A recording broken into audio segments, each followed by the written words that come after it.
Calcul de limite en passant par une suite géométrique. On considère la suite UN définie par U de 0 est égal à 0 et pour tout n appartenant à l'ensemble des entiers naturels, U de n plus 1 est égal à 2 fois UN plus 3 sur UN plus 4. Première question, pour tout n appartenant à l'ensemble des entiers naturels, on pose V de n est égal à U de n moins 1 sur U de n plus 3.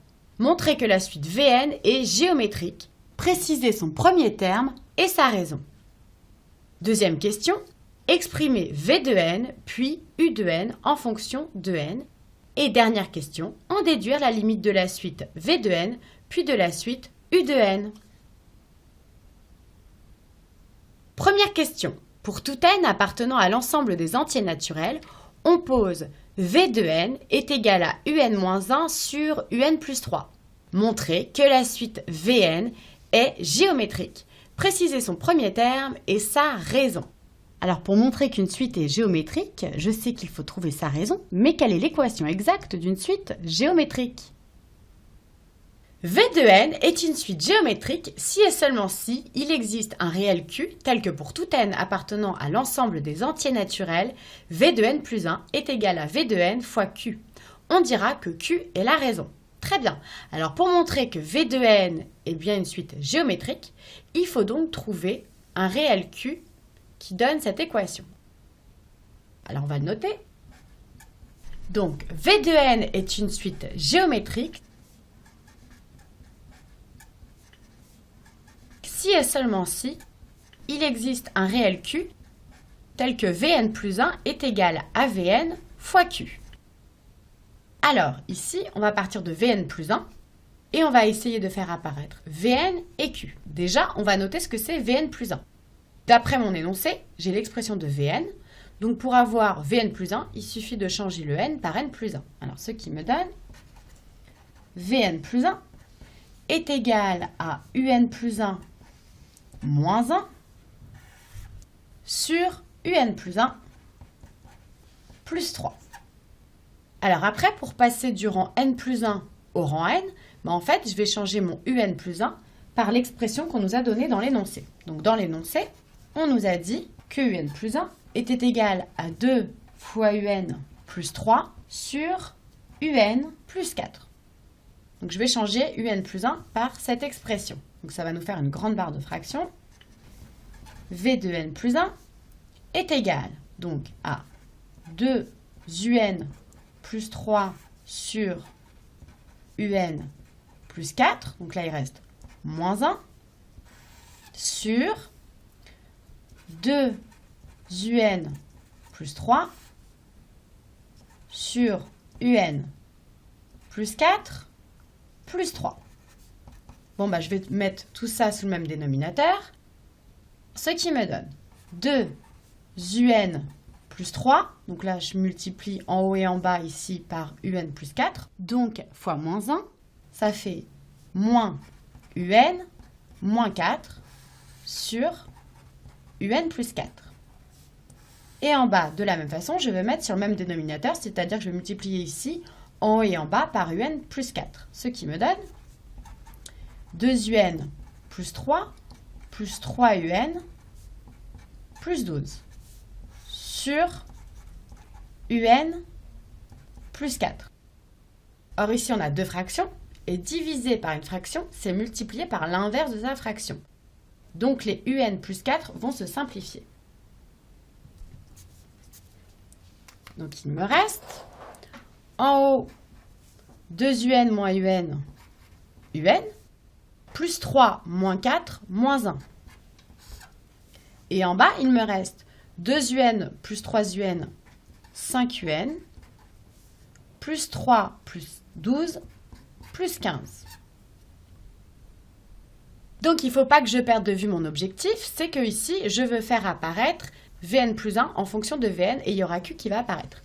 Or, quand je regarde Vn, ici, je vois qu'il y a quelque chose qui ressemble.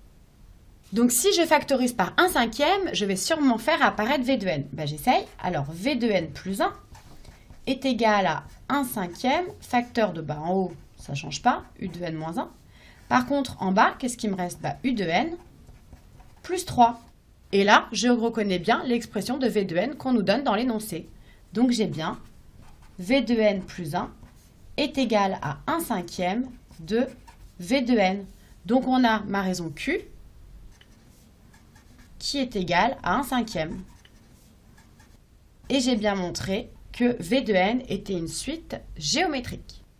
Maintenant, je vais chercher le premier terme de la suite géométrique V de n. Alors, je vois que n appartient à l'ensemble des entiers naturels, il n'y a pas de restriction. Donc, le premier terme, ce sera V0. Je vais le noter. Cherchons le premier terme de la suite V de n, qui sera donc V0. Alors, V0, d'après mon énoncé, je sais que c'est U de 0 moins 1 sur U de 0 plus 3. Or, je sais que U de 0, d'après mon énoncé, c'est 0. Donc, j'ai plus qu'à remplacer. J'ai V de 0 qui est égal à 0 moins 1 sur 0 plus 3. C'est égal à moins 1 tiers. Donc, je peux conclure en disant que ma suite Vn est bien géométrique et que son premier terme est V0 qui est égal à moins 1 tiers et sa raison, c'est Q qui est égal à 1/5. Je souligne ma solution et je vérifie. Vn est géométrique de raison 1/5 et de premier terme V0 est égal à moins 1 tiers. Deuxième question. On me demande d'exprimer V de n puis U de n en fonction de n. Alors, dans la question précédente, j'ai vu que V de n est une suite géométrique de raison Q est égal à 1/5 et de premier terme V0 est égal à moins 1 tiers. Alors, je vais le noter. Donc, V de n est une suite géométrique avec Q est égal à 1/5 et V0 est égal à moins 1 tiers. Or, je pense que j'ai une formule qui me permet de trouver V de n en fonction de sa raison et de son premier terme. Petit rappel de cours. Si V de n est une suite géométrique de raison Q et de premier terme V0, alors pour tout n appartenant à l'ensemble des entiers naturels, V de n est égal à V0 fois Q à la puissance n. C'est exactement ce qu'on veut. Donc, j'ai plus qu'à remplacer. Ce qui me donne, pour tout n appartenant à l'ensemble des entiers naturels, V de n est égal à V0 fois Q à la puissance n. V0, c'est donc moins 1 tiers, et Q, c'est 1/5 à la puissance n. Donc, j'ai bien trouvé une expression de V de n en fonction de n. Je souligne ma première solution. Donc, je viens de trouver V de n en fonction de n. Maintenant, il faut que je trouve U de n en fonction de n. Or, je sais que V de n est donné dans l'énoncé par rapport à U de n. Donc, peut-être que je peux exprimer U de n en fonction de V de n. À ce moment-là, j'aurai trouvé ma solution. Alors, dans mon énoncé, je sais que pour tout n appartenant à l'ensemble des entiers naturels, j'ai V de n qui est égal à U de n moins 1 sur U de n plus 3. Donc là, je vais essayer de sortir les U de n. Alors, ça équivaut à V de n, facteur de U de n plus 3, est égal à U de n moins 1. Ce qui équivaut à, donc si je développe, donc bien sûr, je peux remettre pour tout n appartenant au grand n.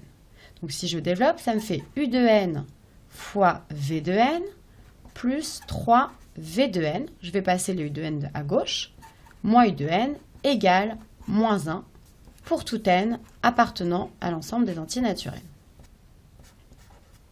Si je factorise par U de n, ça me donne U de n, facteur de V de n moins 1, je passe le V de n de l'autre côté, est égal à moins 1 moins 3 V de n pour tout n appartenant à l'ensemble des entiers naturels. Alors, pour isoler un, je vais diviser ici de ce côté-là par Vn-1. Il faut que je m'assure que Vn-1 est bien différent de 0, donc que Vn est différent de 1. Eh bien, je vois en regardant l'expression de Vn que ça va être quelque chose de négatif parce que c'est moins un tiers fois quelque chose de positif. Donc, c'est forcément différent de 1. Je vais diviser par Vn-1. Je peux factoriser moins 1 au numérateur et donc le multiplier au dénominateur. J'obtiens U de n qui est égal, je vais passer à ça de l'autre côté. Je vais enlever les moins, je vais les passer en dessous, ce qui me donne 3 Vn plus 1 sur 1 moins Vn. J'ai plus qu'à remplacer Vn par la valeur que j'ai trouvée ici. Donc, ce qui me donne U de n est égal, il faut que je rajoute ici, pour tout n appartenant à l'ensemble des antinaturels, il faut tout le temps le mettre, et donc pour tout n appartenant à l'ensemble des antinaturels, j'ai un, on va mettre les Vn après, comme ça ils seront du même côté, donc 1 plus 3 fois Vn, ça va simplifier avec le 3, donc ça va faire moins 1 sur 5 à la puissance n sur 1 plus, donc là on a un moins, donc ça va faire un plus, 1 tiers fois 1 cinquième à la puissance n. Je souligne ma solution. Je vérifie ma solution. Alors, Vn est égal à moins 1 sur 3 fois 5 à la puissance n, c'est la même chose, sauf que moi j'ai mis des parenthèses, mais 1 à la puissance n, c'est la même chose. Et U de n est égal à 1 moins 1 sur 5 à la puissance n sur 1 plus 1 sur 3 fois 5 à la puissance n. C'est la même chose, sauf que moi, j'ai mis des parenthèses ici et ici. Troisième question. On me demande d'en déduire la limite de la suite V de n et de la suite U de n. Alors, je vais commencer par V de n et je vais prendre l'expression que j'ai trouvée précédemment. Alors, dans ma question précédente, j'ai vu que V de n était égal à moins 1 tiers fois 1 cinquième à la puissance n. Donc, trouver la limite de V de n, c'est trouver la limite de cette expression. Alors ici, j'ai moins 1 tiers, ça ne va pas me poser de problème. Et ici, j'ai 1 cinquième à la puissance n. Alors, un réel à une puissance n. Alors, je sais que ça dépend des valeurs du réel. Je vais regarder un petit rappel de cours. Comportement à l'infini de q à la puissance n. Alors là, je remarque que si je prends q est égal à 1 cinquième, je reconnais bien que j'ai la forme q à la puissance n. On dispose des propositions suivantes.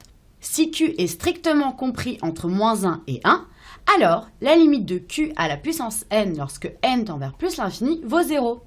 C'est parfait parce que c'est exactement le cas de figure qui nous intéresse. Parce que 1 cinquième, c'est bien compris strictement entre moins 1 et 1. Donc je peux dire que limite de 1 cinquième à la puissance n, lorsque n tend vers plus l'infini, est égale à 0. Donc je vais le noter. Comme 1 cinquième est compris strictement entre moins 1 et 1, on a limite de 1 cinquième à la puissance n, lorsque n tend vers plus l'infini, qui vaut 0. Mais V de n, ce n'est pas exactement 1 cinquième à la puissance n, c'est aussi multiplié par moins 1 tiers.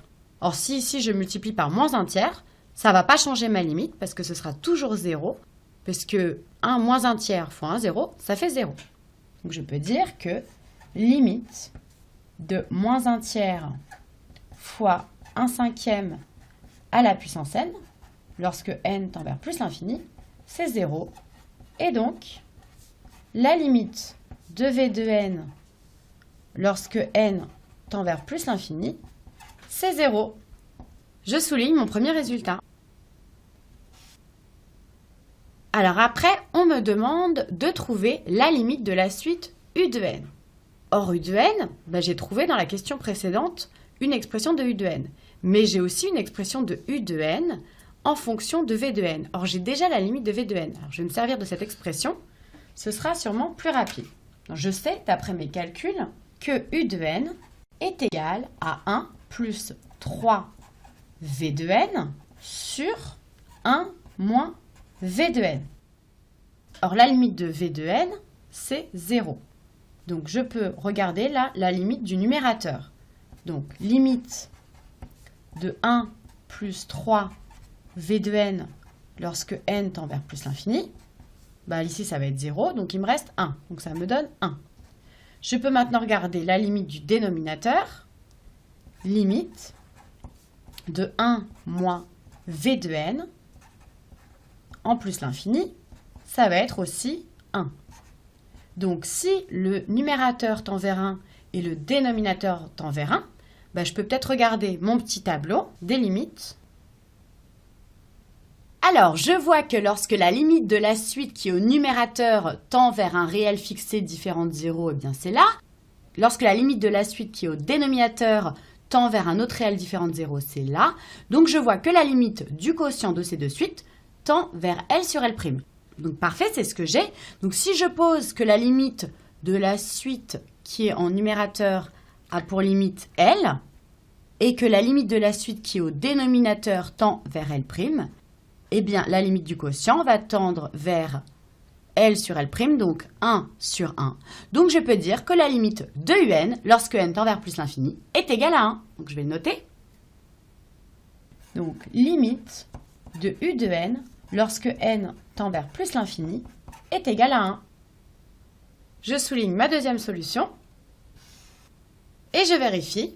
Et j'ai bien limite de v de n en plus l'infini qui vaut 0. Voilà ce que j'avais trouvé. Et limite de u de n en plus l'infini qui vaut 1. On a fini l'exercice.